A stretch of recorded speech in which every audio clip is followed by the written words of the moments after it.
Hi, I'm Shabnam Bozzelli, and I'll be reading from the beginning of my short story, The Moving Finger Writes. The calligrapher's hands trembled that morning as he placed the teapot on the samovar. Usually the scent of bergamot tea and cardamom in his studio would prompt Payam to shave his reed pen to a fine edge. Inside his brass inkwell, he'd mix carbon flakes with water and cushion the black solution with raw silk fibers. His fingers would wrap around the pen, press the nib against the ink-absorbed threads, then float in unison against the grain of the bare jasmine-colored page. The right-to-left strokes would transform the satin space into 32 unique illustrations, the letters in the Persian alphabet. With each mark, he'd untangle the sordid thoughts that had settled inside him and contemplate the work that lay ahead. When he finished, the tea would be brewed to the precise level of bitterness he desired, his mind and fingers ready for the day's work. But that morning, Payam sat with his hands folded together and his eyes on his desk clock. It was 8:30, less than 3 hours before Sahar would arrive.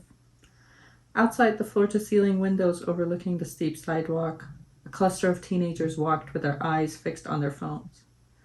Khoshnavisan's studio stood between a tea house and a jewelry shop on an inclined road in Tehran and remained the only calligraphy studio north of the city. Though 40 years ago, when Payam had started to learn the craft, the region had housed a handful of studios like it.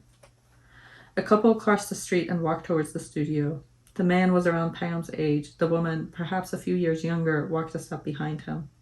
This seemed deliberate on her part, for she was lighter on her feet than the man who held a string of prayer beads in front of his large stomach as he took slow steps.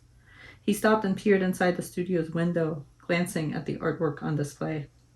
The woman stood behind him. After a moment, he started to walk away, his prayer beads dangling in his hand, the woman following closely behind. Payam's gaze moved to his right hand. Slim, elongated fingers, his father, Master Khoshnavisan, had told him when he was a boy. That's all you need to draw. The rest I'll teach you.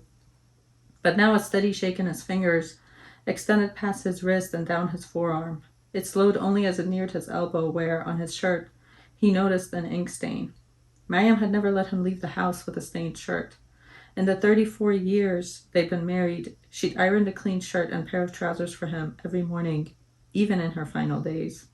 I need my routine too, she'd said when he had insisted on helping around the house after her diagnosis. He often wondered, though, how long it had taken Mariam to regret marrying him. Payam had first noticed his tremor a month ago during a workshop he was leading at the Art Academy. He'd inscribed Hafiz's words, "Thy feathered life hangs on a single thread," in hickory-dyed ink through seamless waves. With 4 sets of eyes lined in a semicircle fixated on every turn of his pen, he took more pride than usual as he envisioned and executed a lettering style that he believed mimicked the poet's intent. Think of each letter as a picture. His pen slithered across the page, squeaking on every downstroke.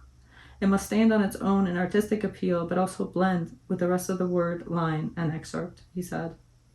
He'd already visualized the style for the next line, "Some comfort for thy present ills devise," but midway through drawing it, his fingers lost their grip on the pen as though they were answering to an outside power. The pen dangled in the expanding hole between his index finger and thumb and fell to the ground. In the end, what he'd envisioned as spiraling tendrils on the page had materialized as countless thorns that protruded from a beheaded stem.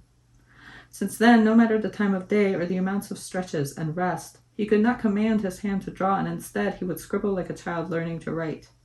But that morning had been the first time the tremor had started, before he'd even held his pen. Payam walked to his computer on the corner table. No new messages appeared. He had memorized the message he'd received from Sahar 2 days earlier, but reread it nonetheless. "I will stop by your studio on Wednesday, May 12th at 11 in the morning." She had known there was no need to inquire of a time, for he would either make any time work to meet her, or he had no other place to be but the studio. Thank you.